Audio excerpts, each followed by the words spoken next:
All right, y'all, today I got a special one for you. We are going to be doing some highway drag racing. We got 32 people in the lobby ready to race. This is one of my absolute favorite things to do. We host these almost every day, so we've got a lot of experienced racers. We've got a lot of new people, so you should fit right in if you ever want to join up. For our first race, we got a Vamos going up against an Arbiter. I don't know if you guys knew, the Arbiter actually has wings and can fly, as we saw based on our last race. Very good stuff. This vehicle is one that a lot of people refer to as a sweat vehicle for the rule set that we have. Our rules are no HSW, no boost, and supercars, so it does favor people who can do wheelies and people who also have mastered the double clutch. This rule set is put in place to make it so that racing is more than just holding down the R2 button, and it also encourages a wider range of vehicles. As you guys can see, you have never watched a video on YouTube where you saw two Beetles racing. Two Beetles.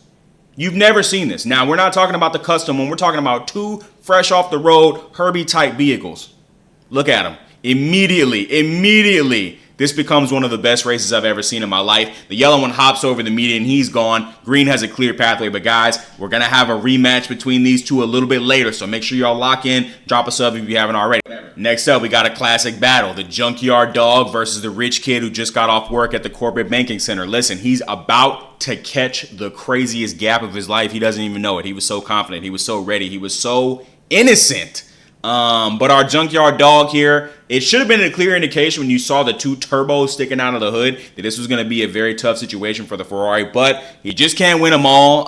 It's a really tough situation. The plate that our dear individual had on this car makes this worse. It is funny when people have this kind of plate and they lose, though.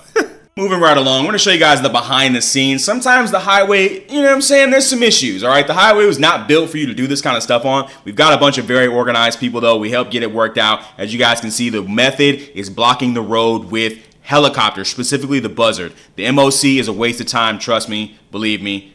Or don't, who cares? Next up, we got a Fast and Furious Eclipse going up against a Hellcat cop car. Now, this was a very interesting race for a couple of reasons. Right off the bat, things start to look extremely bleak for our individual in the Hellcat. As you can see, the Mitsubishi just has an incredible launch. The Hellcat turns his lights on. He's chasing us down. He is chasing us down, but is not able to catch us before we cross over that second line. As you guys can see, if we'd have been racing to the third one, he would have definitely won the race, but we weren't. Next up is my race. I pulled out the tulip to match up with the other guy. Usually what I do is I'll wait till the very end, and I'll be the last one to race. I'll just match up with whoever's left over.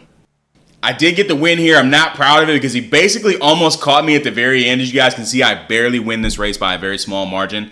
Watch, peep the rollback, peep the rollback. Hold on, this is on purpose.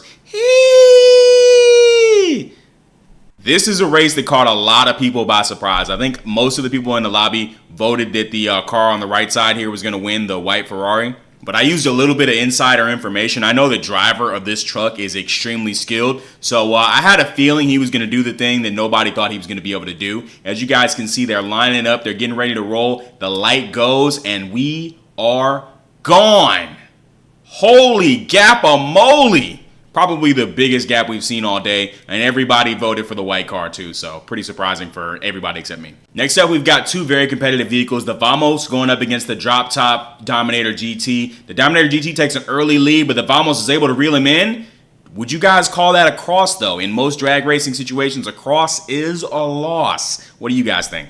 I promised you guys there was going to be another Beetle race, and this is not going to disappoint. They launch off. Green car's feeling very confident off his win last time, but Yellow's been practicing that wheelie. And he takes a huge lead. He's able to get the W. This was a race everybody wanted to see. I think everybody's going to be pretty satisfied with the results. This is one where everybody guessed wrong. But as you guys are going to see, I knew what type of timing everybody was about to be on. I knew that this little thing right here dominates. It doesn't make any sense. This car has the launch that it does, and it beats a lot of vehicles. As you see, it just beat an R8. Insane. We had everybody go ahead and line up to do one big race with like the whole group. The explosion indicates the beginning of the race since nobody wanted to stand in front of this entire group and get run over by 30 different cars. But as you guys can see, we had a full lobby. We had a great turnout. This is a really fun session. If you guys ever want to join car meets, takeovers, drag races, all kind of stuff, we go live pretty much every day on this platform as well as the other one that might get banned.